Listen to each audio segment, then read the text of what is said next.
c'est l'histoire d'un lion qui fuit la savane parce qu'il voit il y a le feu qui ravage toute la forêt, la savane, etc. Donc il est en train de se déplacer, il fuit dans la savane.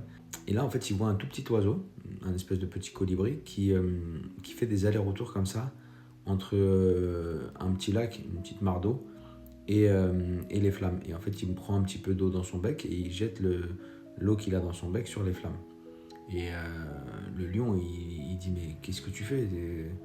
T'es devenu fou. Il lui dit: tu t'es bien conscient que jamais tu vas réussir à éteindre le feu avec ce que tu prends dans ton bec à chaque fois.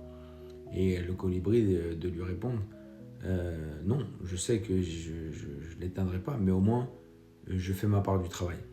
Et cette petite histoire, elle interpelle parce qu'en fait, à l'heure où géopolitiquement, conjoncturellement, j'ai envie de dire, on a tendance à être un petit peu dépité et à ne plus savoir exactement à quel sein se vouer, comment agir. Si on est un peu tétanisé, un peu comme pétrifié par des situations et des nouvelles qui sont catastrophiques, c'est vrai.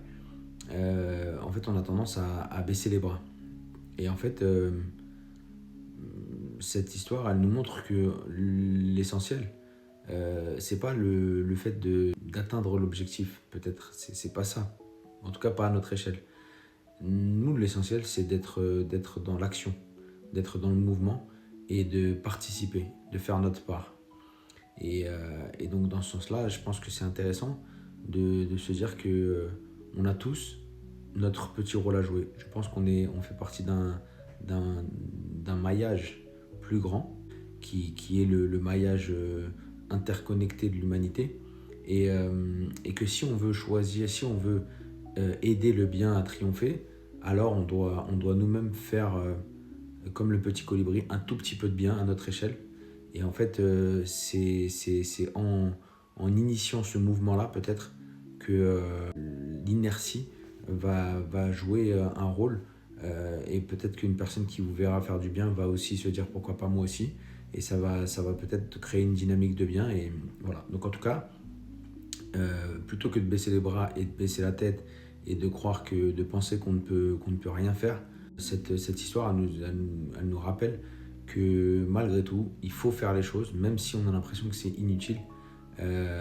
C'est la meilleure manière de s'opposer, de dire non et de montrer que on garde cette éthique et ces principes qui sont les nôtres. Voilà, bah écoutez, c'est tout.